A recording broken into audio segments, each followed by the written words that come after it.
Lucas 24, verso 13 ao verso de número 35, nós vamos ler de forma alternada. Lucas 24, 13 ao 35, texto que embasa a nossa reflexão dessa manhã. Diz assim o texto, vendo de forma responsiva. Naquele mesmo dia, 2 deles estavam de caminho para uma aldeia chamada Emaús, distante de Jerusalém 60 estádios. E iam conversando a respeito de todas as coisas sucedidas. Aconteceu que, enquanto conversavam e discutiam, o próprio Jesus se aproximou e ia com eles. Os seus olhos, porém, estavam como impedidos de o reconhecer. Então lhes perguntou Jesus: que é isso que vos preocupa e de que distratando à medida que caminhais? E eles pararam entristecidos. Porém, chamado Cleopas, respondeu dizendo: És o único, porventura, que tendo estado em Jerusalém, ignoras as ocorrências desses últimos dias? Ele lhes perguntou: quais? E explicaram: o que aconteceu a Jesus, o Nazareno, que era varão profeta, poderoso em obras e palavras diante de Deus e de todo o povo. E como os principais sacerdotes e as nossas autoridades entregaram para ser condenado à morte e o crucificaram. Ora, nós esperávamos que fosse ele que havia de redimir a Israel, mas depois de tudo isto, é já este o 3º dia desde que tais coisas sucederam. É verdade também que algumas mulheres das que conosco estavam nos surpreenderam, tendo ido de madrugada ao túmulo. E não achando o corpo de Jesus, voltaram dizendo terem tido uma visão de anjo, os quais afirmavam que ele vive. De fato, alguns dos nossos foram ao sepulcro e verificaram a exatidão do que disseram as mulheres, mas não o viram. Então lhes disse Jesus: ó nécios e tardos de coração, para crer tudo o que os profetas disseram. Porventura não convinha que o Cristo padecesse e entrasse na sua glória? E começando por Moisés, discorrendo por todos os profetas, expunha-lhes o que a seu respeito constava em todas as Escrituras. Quando se aproximavam da aldeia para onde iam, fez ele menção de passar adiante. Mas eles o constrangeram, dizendo: fica conosco, porque é tarde, o dia já declina. E entrou para ficar com eles. E aconteceu que, quando estavam à mesa, tomando ele o pão, abençoou e, tendo partido, lhes deu. Então se lhe abriram os olhos e o reconheceram, mas ele desapareceu da presença deles. E disseram um ao outro: porventura não nos ardia o coração quando ele pelo caminho nos falava, quando nos expunha as Escrituras? E na mesma hora, levantando-se, voltaram para Jerusalém, onde acharam reunidos os 11 e os outros com eles.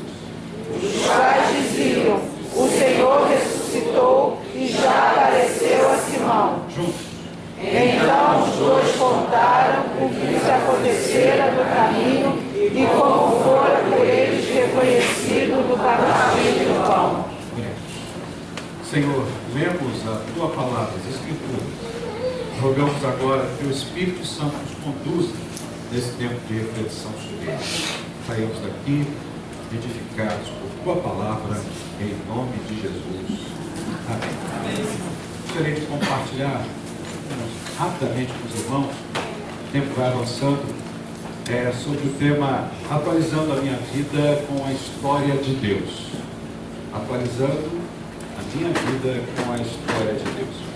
Esse texto das Escrituras é um dos textos que fala sobre os acontecimentos posteriores à morte e ressurreição do nosso Senhor. Mas é interessante que no coração daquela gente, para a gente poder ter uma ideia, naqueles dias, no domingo, já finalzinho da tarde, há mente dessas pessoas era de que a morte é um fato e mais nada poderia acontecer a partir daqui. Nós sabemos que Jesus havia profetizado, havia dito aos seus seguidores de que ele ressuscitaria, ele tomaria a sua vida de volta. Ele deixou isso bem claro. Mas os seus seguidores não compreenderam, não tiveram entendimento para tal coisa. E aí, um dos episódios pós a morte de Jesus, os discípulos de Jesus se dispersam, alguns vão ficar trancados dentro de casa, como foi o caso de alguns discípulos que vão para a casa de João Marcos, preocupados com as ameaças dos judeus. Ainda havia um respirar de ameaças contra os seguidores de Jesus. A ideia agora era dispersá-los de vez. E dois personagens, dois discípulos de Cristo que haviam deixado a sua casa na aldeia de Emaús, foram para Jerusalém para poder estar ali junto a Cristo e ficaram muito aterrorizados e preocupados com o fato de que Jesus havia sido preso, Jesus havia sido julgado, Jesus havia sido então crucificado, morto numa cruz. As esperanças dessa gente, desses dois em particular, o nome de um deles inclusive é aqui citado, né, que é o Cleopas, eles voltam para casa, e voltando para casa voltam com a alma despedaçada, voltam com o coração completamente magoado, entristecido, talvez até sentindo-se ludibriados, porque o Senhor disse que iria morrer, iria ressuscitar, e se eles não esqueceram dessa promessa, talvez na mente deles estivessem pensando, mas onde ele está? E de fato eles haviam recebido a mensagem, isso está no texto, de que o corpo de Jesus não fora mais encontrado no túmulo. As mulheres deram essa notícia. Mas o fato é que eles estão voltando para Emaús, estão deixando Jerusalém, estão com a alma completamente destroçada e vão conversando a respeito das últimas coisas que haviam acontecido e que havia trazido sobre Jerusalém um terror, um medo muito grande, principalmente sobre os cristãos, sobre os discípulos de Jesus. E o texto declara aqui que Jesus, então, a caminhada, se coloca entre eles e os acompanha. E diz o texto, verso 16, que os olhos deles estavam impedidos, ou como impedidos de o reconhecer. Jesus então começa a travar um diálogo com eles.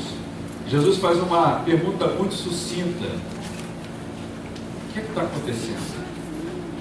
Sobre o que vocês vão discorrendo? E os dois discípulos, os dois caminhantes de volta para nós, dizem assim, você não está sabendo das últimas notícias, não? Até com uma certa irritação. Você não leu jornal? Você não estava aqui em Jerusalém, não? O fato que foi estrondoso. Você está sabendo o que aconteceu? Não sabe das últimas? Jesus disse, esclareça. Quais? E aí eles começam a discorrer. Mas o texto aqui diz, no versículo 16, que os olhos deles estavam impedidos de o reconhecer.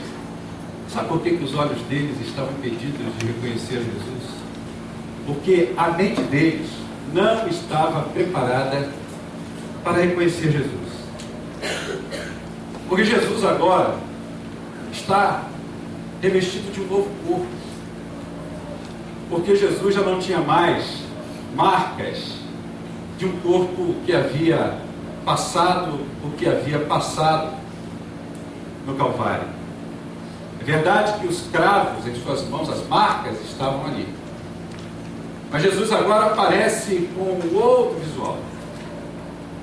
E a mente deles não está preparada, porque a ressurreição apaga todas as marcas da nossa contingencialidade. Na verdade, as contingências da vida são apagadas quando da ressurreição. Você acha que você, quando ressuscitar, vai ressuscitar com aquela ruga de expressão que você tem no rosto?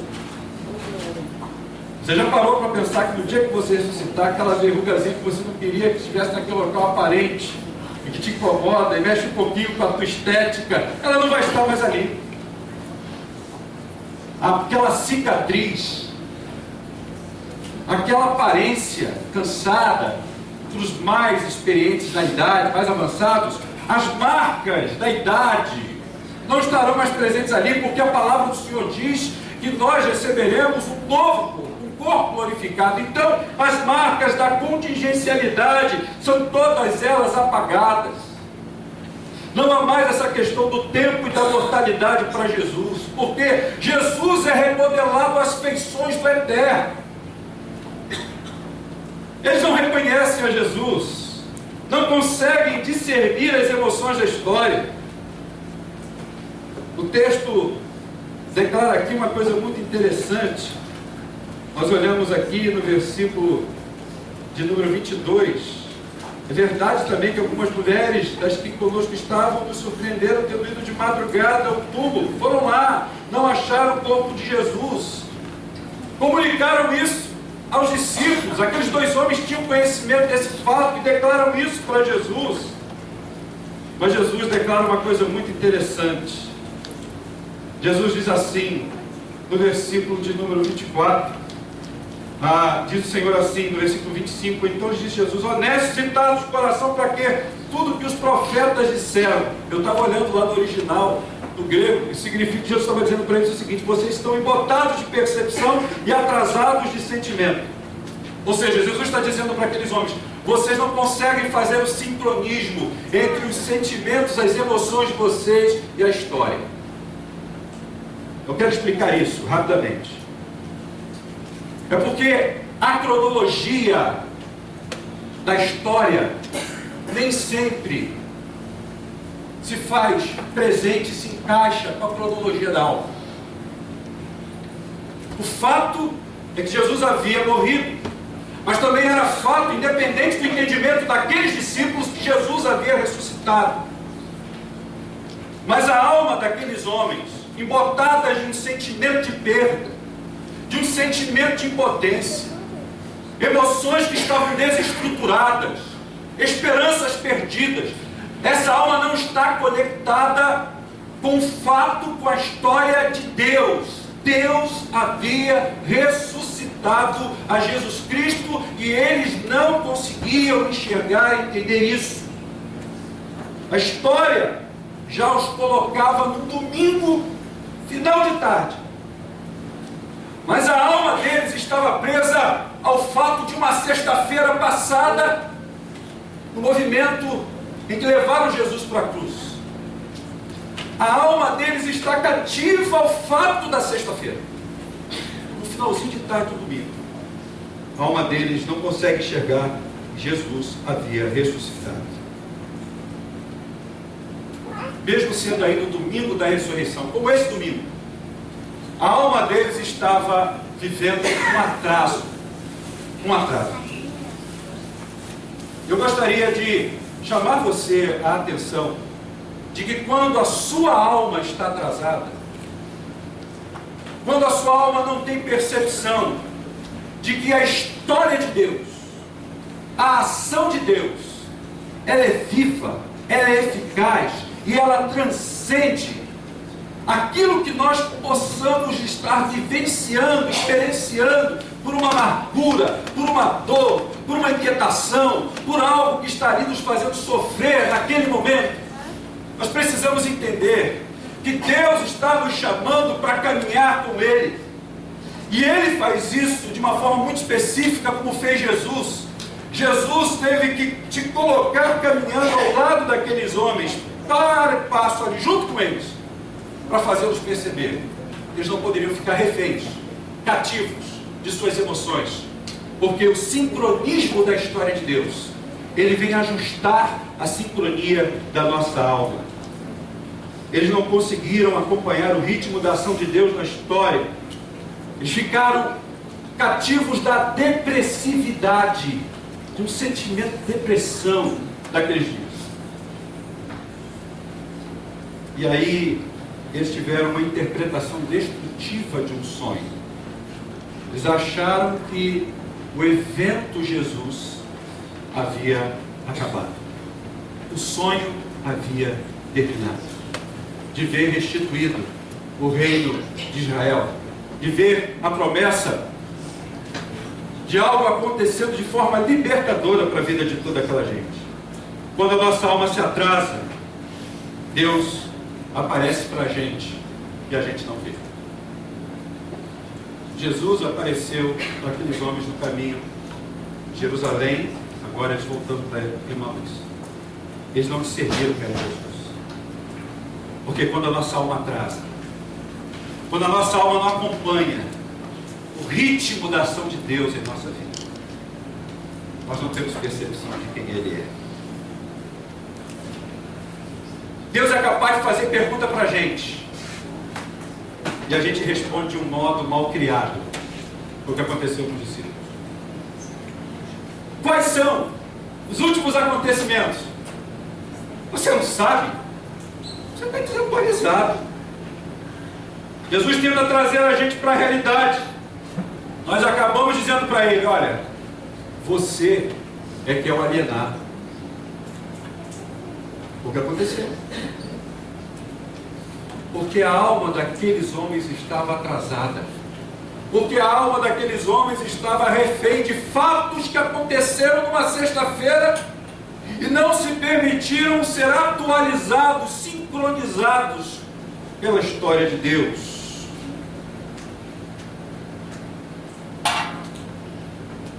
Eu gostaria de finalizar essa mensagem dizendo para você uma coisa nessa manhã.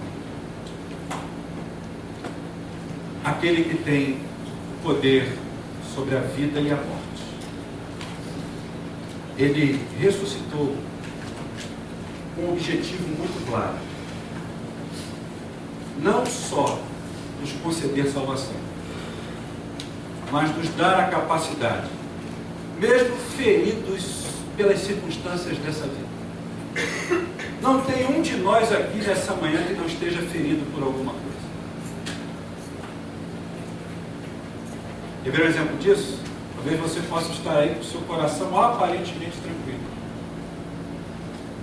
Mas o pecado que eu e você cometemos contra Deus não fere só a santidade de Deus. Ele nos fere. Ele não nos permite colocar a nossa alma, o nosso coração em sincronia com a história, com a ação de Deus, com o mover de Deus para a nossa vida. Quando isso acontece, a gente está com o coração ferido, a gente está com o coração batido, como estavam aqueles homens naquele finalzinho de tarde de domingo. Mas eu quero te dar uma boa notícia. Além de Jesus ter ressuscitado, essa você sabe muito bem, Ele é o ferido que cura. A palavra do Senhor diz através do profeta Isaías que pelas suas feridas eu e você fomos sarados. E a boa notícia é essa: se você nessa manhã está se sentindo ferido, está se sentindo impotente, está se sentindo incapaz de fazer algo para Deus, algo em nome de Deus, de ser referência para a glória de Deus, para levar a palavra que cura, a palavra que abençoa, a palavra que sustenta, a palavra que promove a reconciliação, a palavra que traz vida, a palavra que promove perdão.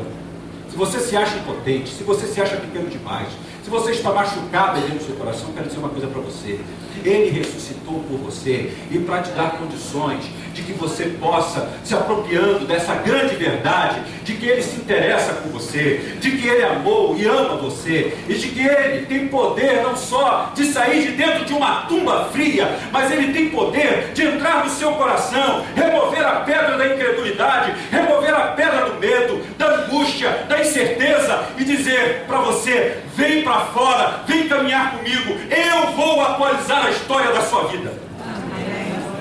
Amém.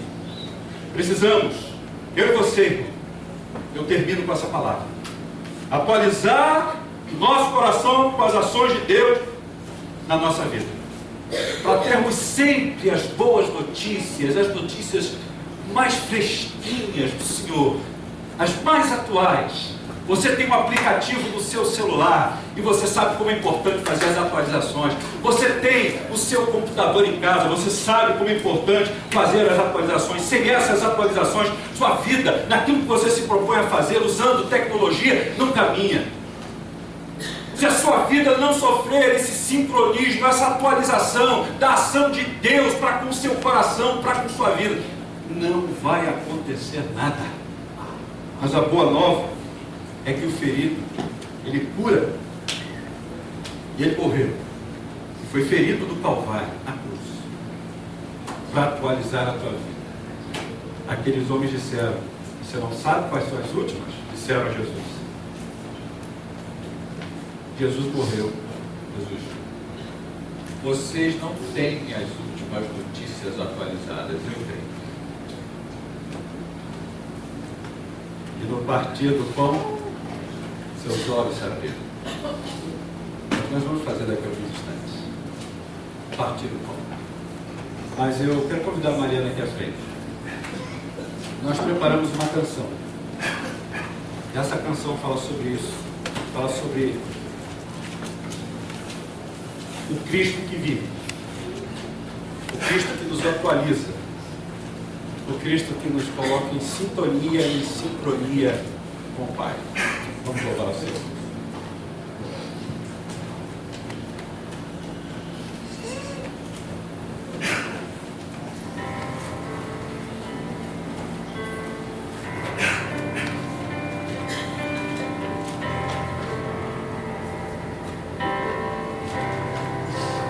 Hoje é domingo de manhã. Hoje o sol não quer brilhar. Tudo é solidão. E elas bem dizem de madrugada.